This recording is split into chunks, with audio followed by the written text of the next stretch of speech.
All right, so this is number 9 in our Absolute Beginner series for trumpet. Now, at this point, we're going to look at something away from the instrument. We're going to look at reading sheet music. Now, at this point in the game, there's so many resources on the internet to learn things through videos and other ways beyond sheet music. But the thing is, there's just more resources if you include sheet music, by a lot, because we've been writing out sheet music for hundreds of years and we've only been putting things on YouTube for a few. So it really opens up how many different things you can get into and how many just fun doors you can open if you read sheet music. So we've already talked about how rhythms look and what they look like, but we need to understand how our pitches look on the musical staff. So what we're going to do is take an in-depth look at that. So if you combine what you know about rhythm and what you know about pitches, you can put those two things together and start reading sheet music and start learning pieces all on your own without any help. As long as they're built out of things that you already know. So we already know all of our natural notes, and we also learned how to play an F sharp as well. But you also learned that if something says sharp or flat, that means you just play one position higher or lower. Now there's a few little tricky things, like if you need to go higher than a note that's already open, you'd have to think, okay, well then what's the next note after that? And then I'll go one lower than that. So like if we needed to play a G sharp, you can't go open from G, right? But what you could do is go, okay, well what comes after G? A comes after G. So the note under A would be G sharp. But anyway, we shouldn't need to worry about that too much for a little while. So let's look at how we read sheet music and see if we can start getting used to that. Let's look at this all written out. Okay, so here's how we're going to learn to read pitches on the musical staff. So if you play trumpet, you read treble clef. Okay? So this is what a treble clef looks like, and it has a second name. It's also called the G clef. Now part of the reason it's called that is because it kind of looks like a cursive or calligraphy G, or it's kind of inspired by one. But the other reason is that it points to G. Okay? So if you had to guess where is this shape pointing to, usually most people would agree it's pointing to this line right here. Okay? So it's all kind of encircling this line. So this line is a G. Okay? So from there, a lot of times people will learn mnemonic devices like every good boy does fine, or this says face and all that stuff. That seems overly complicated to me.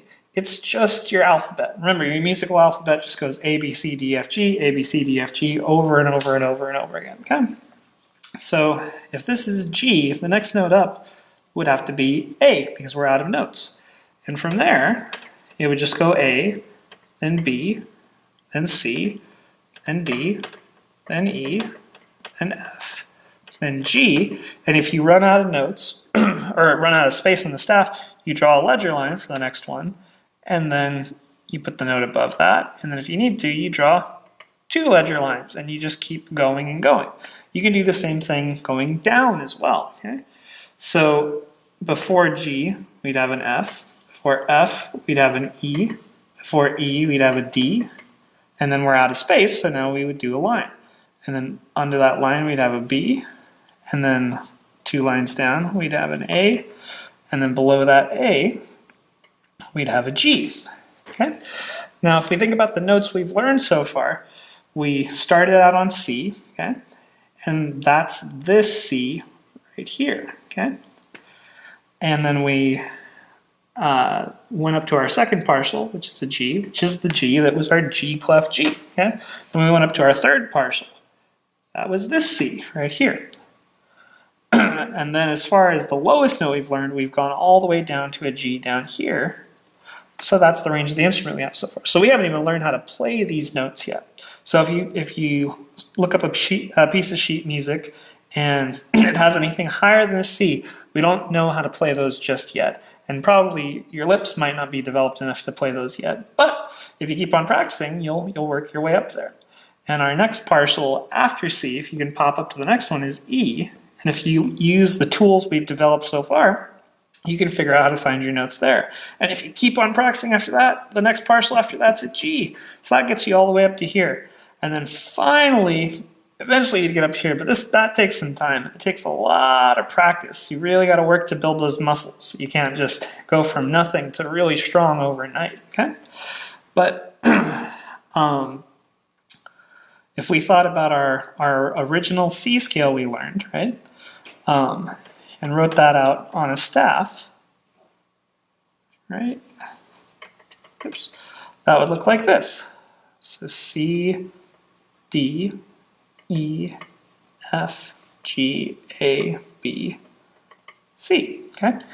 And as far as our rhythm goes, depending on how long they want you to play those notes, they'll write them out using whatever type of rhythmic notation we've talked about so far. So if they want a whole note, they'll write it like that. If they want a half note, they'll write it like that. If they want quarter notes, they'll just put stems on each one, like this.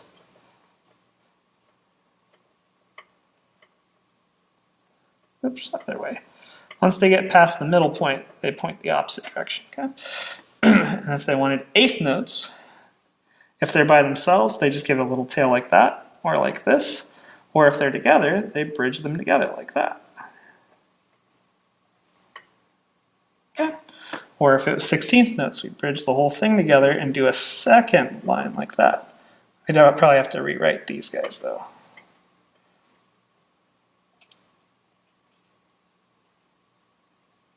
And there's our 16th notes. Okay. So with those tools, you can start to read some simple music.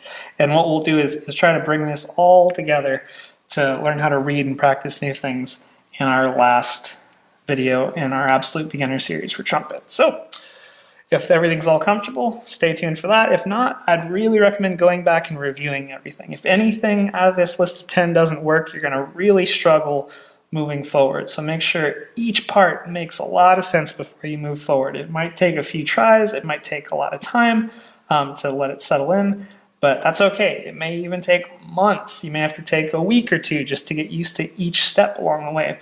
But don't get discouraged. It just really takes time to learn this instrument. Okay? So keep on trying, and hopefully we'll see you at the next step.